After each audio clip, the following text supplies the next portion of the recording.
Biofilms are communities of bacteria that combine together, making themselves resistant against our arsenal of antibiotics. You see, while we have drugs that can kill a single bacterium, What a world, what a world! When bacteria assemble together, there are no such drugs that can match the force so that it of can biofilm. evaporate more effectively. We're taking a very large stream of water and breaking it up into tiny droplets to increase the surface of the water exposed to the air. We're literally making it rain inside the tower to cool more efficiently. O2 is oxygen, that life-giving gas. But what is O3? O3 is another gas essential to our survival, but it's definitely not for breathing. O3 is ozone. High up in the stratosphere, it's made naturally and absorbs harmful ultraviolet rays from the sun. Without it, life as we know it couldn't exist. We need the ozone layer in the stratosphere. You heard me right. Ground-level ozone primarily exists due to human activities that burn fossil fuels. Transportation, our power and industrial plants, and other activities expel nitrogen oxides and hydrocarbons. When those compounds interact with sunlight, voila, ozone is created. A contributor to in the town of Fort Collins, Colorado, it started raining, and raining, and raining, and raining, and raining, and raining. The result was an epic flood that caused over $200 million worth of damage. At the time, Nolan was 20 years on the job as a climatologist. And what did he find when he went to check on his personal rain gauge in his backyard? He found that his gauge was broken. Now, a lesser man would have gotten upset. Nolan smash! Nolan smash! Nolan smash! No, I don't think...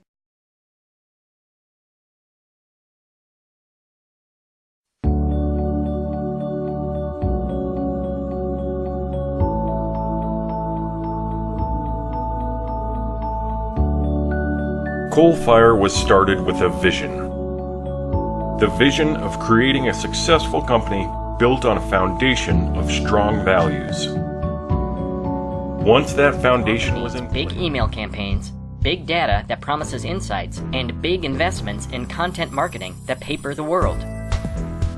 While these are all important components of modern marketing and communications, the returns from them can be elusive because they leave out one critical thing. In fact, every day we see that actually connecting and reconnecting the world's leading executives with one another generates the most inspiring and profitable outcomes.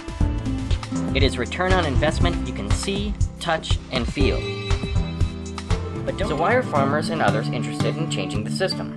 More and more Coloradoans are recognizing that environmental health is not just a feel-good thing. It translates into tourism dollars important to the region's economy and risk management for their operations. These farmers are part of the community. They have to look at what's good for the whole. Meantime, there are places where the stream has been dried up below diversions, leaving fish stranded. This means we should all be allocating money to help farmers and ditch companies make these improvements.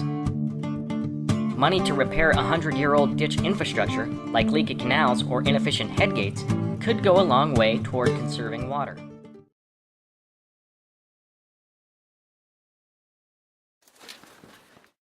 Before European settlement, the Arapaho and Cheyenne migrated through the South Platte Basin following game. They likely moved on each year when the South Platte's flows disappeared in late summer, and they probably dug into the sandbar aquifers to get cooler and better tasting drinking water. 1860s. Individuals in the 1900s, reservoir construction got underway, a means of storing the spring snowmelt flows because otherwise one key finding is that we have reduced pumping in the South Platte Basin by about 50,000 acre-feet, at the same time that we have increased groundwater recharge by over 200,000 acre-feet. These changes were needed to cover pumped depletions as specified by recent court-adjudicated